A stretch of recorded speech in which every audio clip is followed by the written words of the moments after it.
बहुत दूर बादलों के पार एक ऐसी दुनिया थी जहां इंसानों का कोई नामो निशान नहीं था। ये दुनिया जादुई जीवों का घर थी। यहाँ के सबसे खूबसूरत और रहस्यमयी हिस्से का नाम था सूर्यमुखी जंगल। इस जंगल का नाम इसलिए पड़ा क्योंकि यहाँ के पेड़ पौधे सूरज की रोशनी से अपनी दिशा बदल लेते थे और रात में चंद्रमा की रोशनी में चमचमाते थे।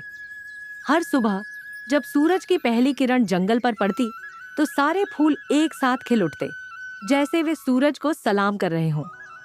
इस जंगल के बीचों बीच एक न सुनहरी नदी दामन बहती थी। कहानियों में कहा जाता था कि जो भी इस नदी का पानी पीता था उसे एक खास जादू मिल जाता था। मगर इस नदी तक पहुंचना कोई आसान काम नहीं था। इस नदी की रक्षा एक शक्तिशाली अजगर आर्यन करता था, जिसका नाम था जादूगर। जादूगर अजगर बहुत बूढ़ा और समझदार था।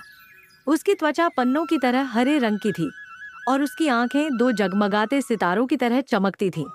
वह किसी को भी नदी के पास नहीं आने देता था, क्योंकि उसे डर था कि कोई इस शक्ति का गलत इस्तेमाल न कर ले। इसी जंगल में एक नन्हा पिक्सी डोडी रहता था, जिसका नाम था जस। जस बहुत जिज्ञासु और बहादुर था। वह बाकी पिक्सियों की तरह सिर्फ फूलों पर बैठकर झूलना पसंद नहीं करता था, बल्कि वह हमेशा नई चीजें सीखने और जंगल के रहस्यों को जानने की कोशिश करता था।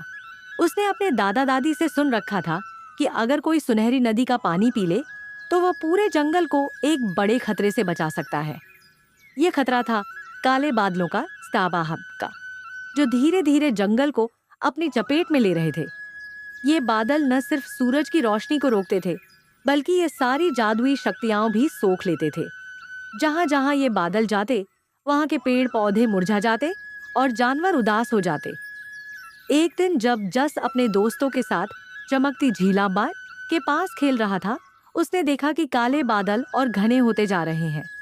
पेड़ों के पत्ते मुरझाने लगे थे और फूलों की चमक फीकी पड़ रही थी। जंगल में एक अजीब सी खामोशी छा गई थी।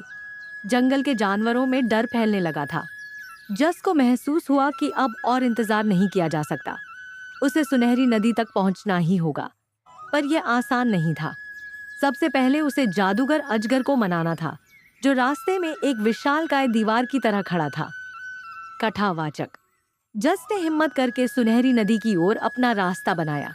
वह जानता था कि यह सफर आसान नहीं होगा, पर उसके मन में एक ही बात थी, अपने प्यारे जंगल को बचाना। क्या जस अजगर का सामना कर पाएगा?